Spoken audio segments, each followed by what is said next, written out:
Election Day, it's an opportunity to celebrate our democracy, but some people very fearful about what might happen after the results come in. Think about that for just a second. Now, we should stress officials are not aware of any specific threat, but many businesses taking no chances across the country, they are boarding up just in case. A new steel fence went up around the White House yesterday, and police are preparing for the possibility of unrest regardless of the election's outcome. Lead national correspondent David Begnaud is in Midtown with more on this story. David, good morning to you. People very nervous. The streets so eerie this morning.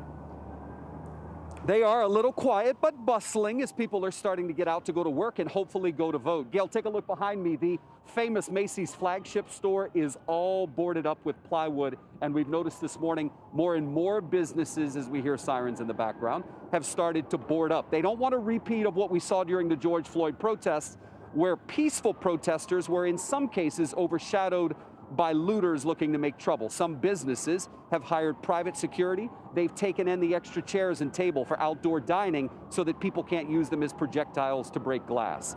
New York City, and for that matter, the country, is on edge today. From Los Angeles to Denver to Raleigh and to New York, business owners are boarding up and bracing for election night. This year, the tensions are high, from anger over coronavirus restrictions to large protests about police brutality. The protests calling for racial justice were mostly peaceful, but marred by violence from agitators. What have you guys done? We've just boarded up over the weekend in preparation for what may or may not happen after the election.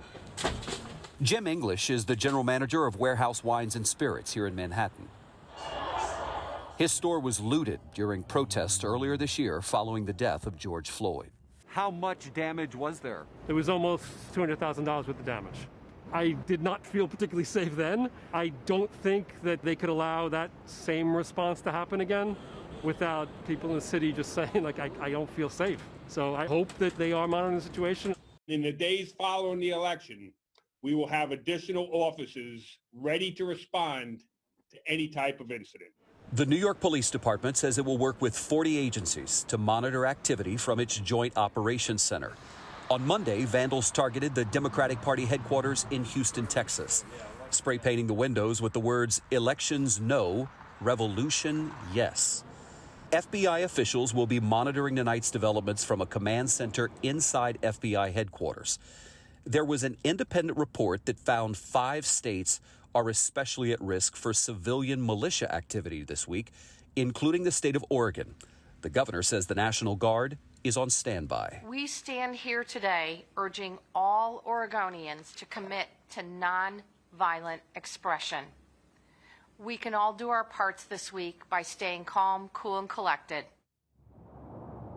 Hope this makes you feel comfortable. CBS News has been told by federal law enforcement sources there is no direct threat about violence surrounding the election. However, law enforcement officials are concerned that if the election becomes contested, that looters and agitators could then come in and disrupt what would be otherwise peaceful protests. Yeah. Anthony, back to you. And we hope it's a peaceful day, David. Thank you very much. Lines already forming at my polling station at 5:30 a.m., so people not discouraged.